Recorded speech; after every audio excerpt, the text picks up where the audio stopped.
Case study 2, Kyle. Kyle is a 46-year-old male, 5'10", weighing 230 pounds. He's been diagnosed with obesity and told to have very high blood pressure of 188/93. His symptoms he comes in with are aching joints or body parts, swelling of the ankles, the feet, and the face or around the eyes. He also submits times of severe headaches and fatigue, visual blurs, and difficulty breathing. As you can see, based on Kyle's daily food log for one day, he eats a majority of protein and dairy, unprocessed foods such as canned foods, potato chips, pretzels, seasoned meats, such as like pork sausage and bacon for breakfast. He doesn't seem to like to cook too much and likes to use a lot of sauces like barbecue sauce or soy sauce to help flavor his food more.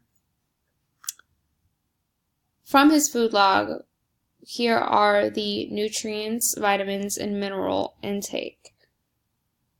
As you can see, his calcium intake is 73 out of 100. Iron is pretty high from the meats.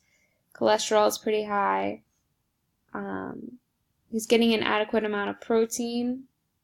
Not too much sugar, but a lot of carbs and fats.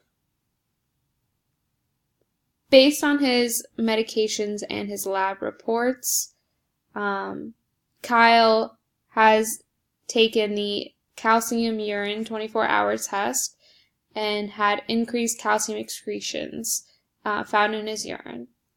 He is currently prescribed both furosemide or Lasix or hydralazine hydrochloride, or otherwise known as aprisoline. Some of the questions I have based off of Kyle's daily food intake, his symptoms, his medications, and his lab reports are, well, what mineral is Kyle either deficient in or is he getting too much of? What is the reasoning Kyle is experiencing visual changes, confusion and fatigue, and respiratory issues? And what are all of these symptoms of? What are some of the major potential risks Kyle may have if he does not control this mineral intake? And what is the relationship between the calcium excretion, potassium, and this mineral that he lacks of or is too much of in the body, and how do they all work together in terms of absorption and excretion? If you were to recommend to Kyle a few things to change about his daily eating habits, what would they be?